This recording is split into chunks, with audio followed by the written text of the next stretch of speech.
hoy, ese tema bastante caliente, es que los mercados están atravesando esa semana marcada por tensiones geopolíticas actuales, ese petróleo que se encuentra al alza y esas señales mixtas que estamos viendo en el mercado en Wall Street. Y es que mientras el precio del crudo se dispara tras los ataques en el estrecho de Hormuz y la gasolina sube aquí en los Estados Unidos, la inflación parece como mantenerse de forma contenida. Para analizar ese tema, qué significa este escenario para usted como consumidor, como inversionista, conversamos hoy con Robert Kekia, el CFO de Benzinga. Así que, Robert, con eso, bienvenido a tu casa, Comercio TV. Buen día, otra vez, qué placer estar aquí, de vuelta a casa, a mi casa, con vosotros. Un gusto muy grande estar aquí hablando contigo. Tenemos preguntas muy calientes esta semana, muchas cosas aconteciendo, y ellos no paran, porque si quítate un ratito parado, otras cosas nuevas se desarrollan. Entonces, hay muchas novedades desarrollando. Totalmente de acuerdo, Robert. De hecho, arrancamos hablando de ese petróleo en llamas, ese petróleo que subió con fuerza después de los ataques a buques en el estrecho de Hormuz. Cuéntanos también, sé que estás pendiente de todo lo último. En este momento, quien quedó como líder en Irán acaba de dar sus primeras palabras y lo hizo de forma pública diciendo que el estrecho de Hormuz debe mantenerse cerrado para poner más presión al enemigo. Entonces, ¿qué podemos leer en ese momento? Vimos, de hecho, al mercado caer más encima del 1,20% en los diferentes índices. Robert, dale unas palabras a esa audiencia, a ese inversionista que está mirando esa tensión con preocupación. Sí, eso es un punto muy importante porque es la alavanca de maniobra, el poder de negociación es esto que están haciendo. Y eso es un shock clásico de oferta en términos económicos. Si se estranguló Hormuz, se estrangula casi 20% del comercio mundial de petróleo y el mercado reacciona al alza casi instantáneamente en precios y en volatilidad. El movimiento que miramos más temprano esta semana, como roller coaster, para arriba, para abajo, para arriba, para abajo. Entonces hay mucha volatilidad y no sabemos cómo van a acontecer. Entonces debemos siempre estar atentos a interpretar los acontecimientos políticos y tener la visión de cómo van a impactar. Con el Brent moviéndose en torno de $100 después de haber tocado picos cercanos a 120, el riesgo es que la caída de la inflación que vimos en 2025 se frene, especialmente vía gasolina, diésel y transporte, justo cuando la Fed venía de 3 recortes de tipos el año pasado. Eso está esfriando rápidamente las expectativas de nuevos recortes. Los futuros ya descuentan muy pocas bajadas adicionales para 2026. Incluso algunos analistas hablan otra vez del fantasma de la stagflation, esta inflación, que es crecimiento más débil, pero con inflación rebotando por energía. En términos lenguaje de calle que vamos a tocar aquí para todos los inversionistas. Ese tipo de shock obliga a la Fed a ser mucho más paciente. Si la gasolina sube fuerte, es muy difícil justificar más recortes de tipos. El mercado ya lo sabe. Qué interesante eso que nos estás diciendo, en lo que estamos viendo propiamente con el petróleo. Y hablando todavía más de petróleo, hemos visto que hay una liberación histórica por primera vez en que se fundó este organismo. La Agencia Internacional de Energía está diciendo que estará liberando 400 millones de barriles por parte de ellos. ¿Crees que estas reservas realmente pueden estabilizar los precios o seguimos ante un problema de oferta más profundo? La liberación de 400 millones de barriles por EAI es histórica, sí. Estamos hablando de más del doble de lo que se liberó tras la invasión rusa de Ucrania y coordinada entre 32 países que tienen en total 1.2 mil millones de barriles públicos y otros 600 millones comerciales. Eso ayuda a ganar tiempo, a suavizar el golpe inmediato sobre los precios, pero no soluciona el problema de fondo. Si el estrecho de Hormuz sigue parcialmente cerrado o cerrado por completo, cada día hay millones de barriles que no llegan al mercado y las reservas son, por definición, reservas son finitas, han que acabar en un tiempo límite. Es como usar el tanque de reserva del coche. Te permite llegar a la próxima gasolinera, pero no puede vivir eternamente del depósito de emergencia si el surtidor sigue apagado. Por eso el mercado está escéptico. interpreta la liberación de reservas como un parche importante, pero no como una solución estructural mientras la ruta clave de exportación sigue bajo fuego. Entonces, es un optimismo de corto plazo, pero un escepticismo mayor de un plazo medio y más largo. Robert, hablemos ahora de ese sector tecnológico, y es que el Nasdaq como tal ha logrado mantenerse relativamente pues resiliente gracias al peso de esas grandes tecnológicas, incluso cuando otros sectores del mercado hemos visto que han mostrado debilidad.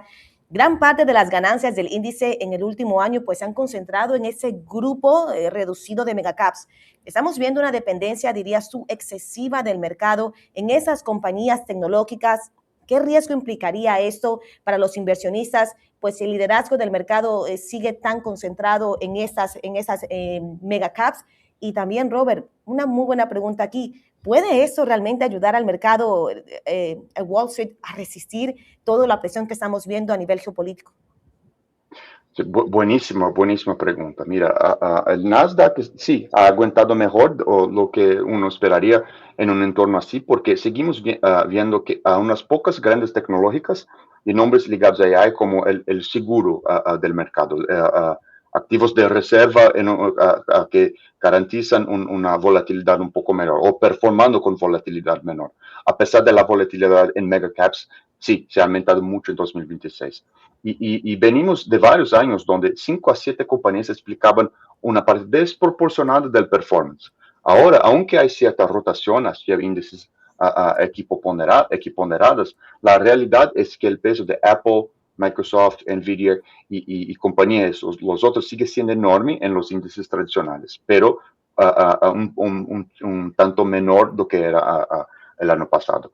Esto sí es una dependencia excesiva. Cuando el mercado descuenta que el Nasdaq está bien porque un puñado de nombres no cae, pero debajo hay debilidad en muchas otras tecnológicas. Lo que tenemos es un mercado apoyado en una sola columna. Entonces, ¿qué acontece? Si esta columna se rompe, están todos por caer igualmente. Y históricamente, cuando esta concentración se da la vuelta, las correcciones pueden ser muy dolorosas. Y por eso muchos gestores están recomendando diversificar hacia estrategias de peso igual o factores más defensivos. ¿Qué hablamos aquí casi toda semana? Diversificación. Sí, miramos a las apuestas en AI con Tesla, Nvidia, creciendo mucho y no podemos tener a FOMO, a miedo de no tener esas ganancias, pero mira, las inversiones es un juego de largo plazo. ¿Okay? Entonces debemos pensar en activos de calidad de manera diversificada. Siempre pensar así, no correr el riesgo. ¿Por qué digo esto a los retail investors como nosotros? Porque los grandes investidores tienen estrategias de diversificación con mucho más plata do que nosotros. Entonces, no podemos estar apoyados en solo una parte y correr el riesgo de caer demasiado. Entonces, es muy importante para personas retail que hacemos las inversiones de manera segura y pensando en el largo plazo. Qué bien, Robert. Incluso ahorita que estás hablando de este mercado o de este análisis técnico, sabemos también que las acciones financieras están entrando ya en un territorio de corrección, mientras que el S&P 500 aún no lo ha hecho. El sector financiero ya está como un 13% abajo. El S&P 500 estamos hablando de alrededor de un 3%. Entonces, no hay aquí una dirección similar, ¿verdad? Sabemos que el sector financiero es muy importante, de los más importantes para medir la economía. Entonces, lo que estamos viendo aquí no se había visto en décadas, de que no vayan en el mismo sentido o más propiamente a la misma velocidad, en la misma caída.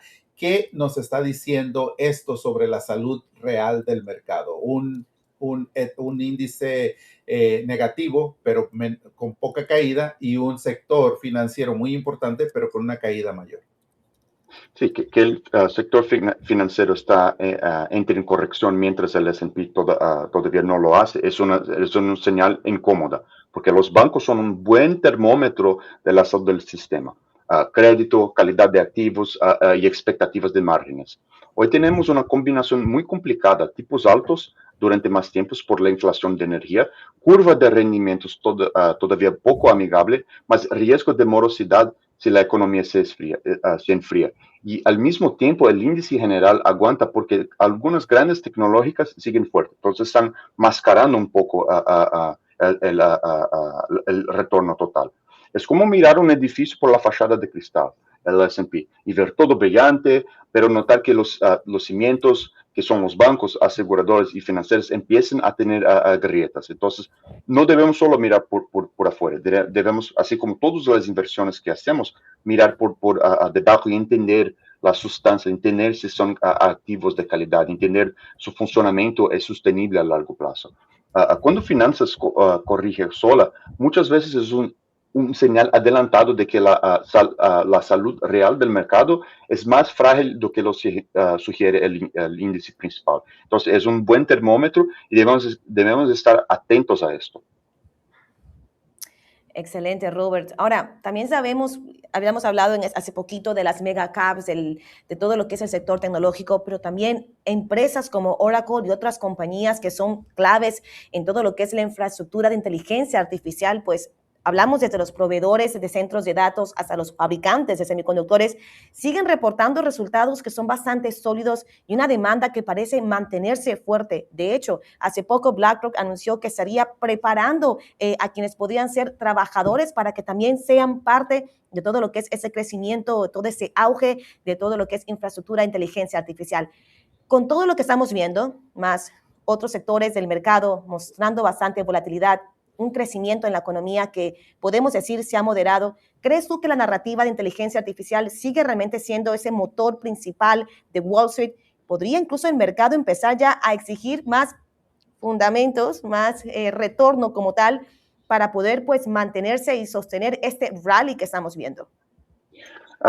Buenísima pregunta. Y los resultados de empresas como Oracle son un buen ejemplo de la narrativa de AI. No solo sigue viva, sino que todavía manda. Ingresos creciendo más de 20%, backlog récord por encima de $500 millones y la acción rebotando con fuerzas tras el reporte. Y no es un caso aislado. Todo el ecosistema de infraestructura de AI, chips, data centers, redes, generación de energía, sigue guiando buena parte de las recomendaciones de Wall Street para 2026, con muchos analistas extendiendo el ciclo de inversión hasta 27 y 28.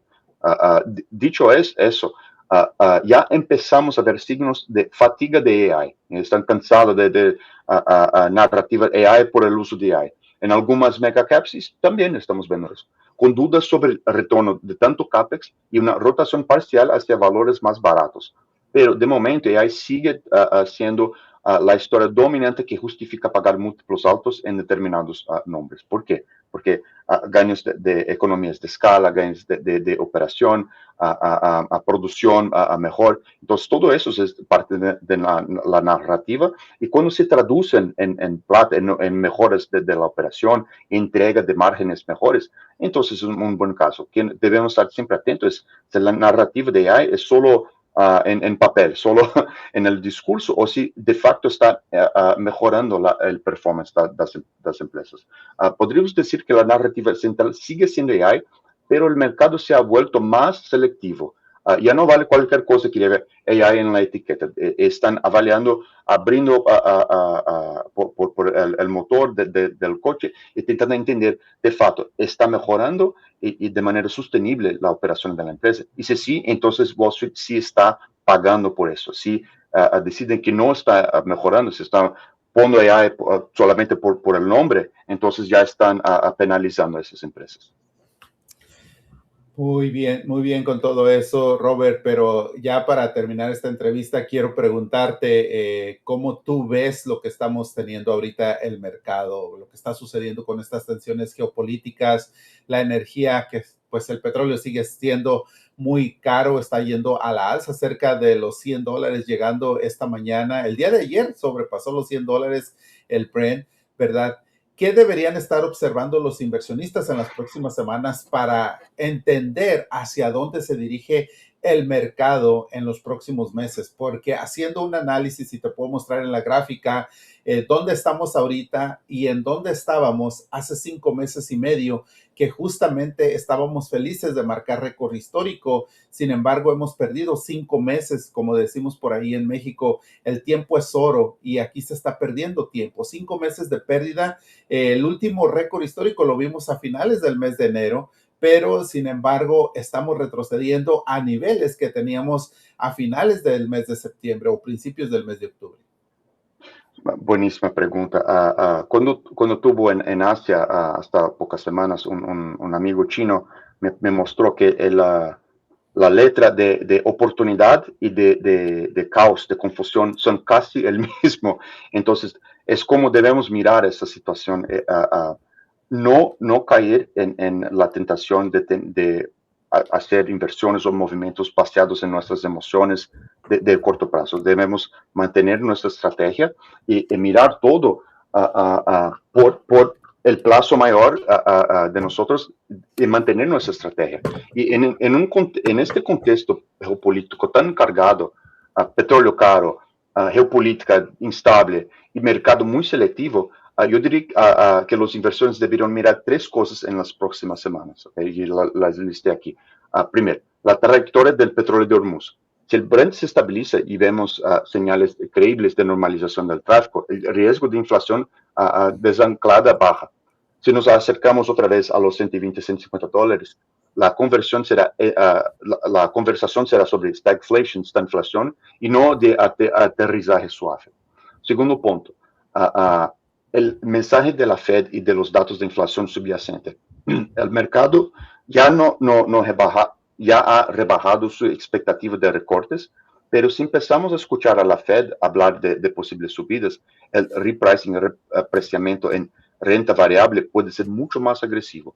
Y tercero, la amplitud del mercado. Si solo suben los nombres de AI y un par de tecnológicas, mientras bancos, small caps, sectores cíclicos siguen sufriendo, entonces no estamos en un nuevo bull market, sino en un rally muy concentrado con pies de barro, solo en estos pocos nombres. En resumen, yo miraría menos los titulares del S&P 500 día a día y más petróleo, curva de tipos, spreads de crédito y la salud de los bancos y consumo y comportamiento de consumo del consumidor final. Ahí se va a notar antes hacia dónde va realmente el mercado. Entonces, mirar el consumo, la economía real, no solamente los datos concentrados en pocos nombres de Wall Street. Qué interesante, Robert. Definitivamente aquí amamos los días jueves porque sabemos que viene Robert Kekya a entrar al siempre el tema más caliente. No te voy a negar, contigo hablamos ese tema que siempre, por decirlo así, tiene a Wall Street con los pelos de punta. Así que gracias por acompañarnos, por el apoyo por parte de Benzinga. Cada jueves aquí tenerte, Robert, realmente suma grandemente a esa visión de poder seguir educando financieramente, de poder seguir mostrándole esa cámara, ¿no? Importante para que uno pueda entender por qué se ve más presionado el bolsillo de uno, por qué vemos movimientos como los que estamos viendo volátiles en el mercado bursátil el día de hoy. Así que, Robert, gracias. Otra vez, gran placer estar aquí. Como todo el jueves, puede contar siempre conmigo porque me da mucho, es una misión, un placer estar aquí con vos. Y un gran abrazo al amigo Raúl con esas preguntas muy picantes. Todo el día él está mayando mi cerebro, haciendo pensar, no pensé en esto. Entonces es un desafío intelectual muy grande y muy interesante. Gracias, Raúl y el equipo todo. Un placer enorme, indescriptible estar aquí toda semana. Igualmente, Robert, igualmente. Así que hasta el próximo jueves, si te encuentras aquí en Estados Unidos o donde sea, gracias porque sabemos que podemos contar contigo. Así que hasta el próximo jueves, Robert. Hasta luego. Gracias por todo. Con esto, por supuesto, breve pausa comercial y ya volvemos con más.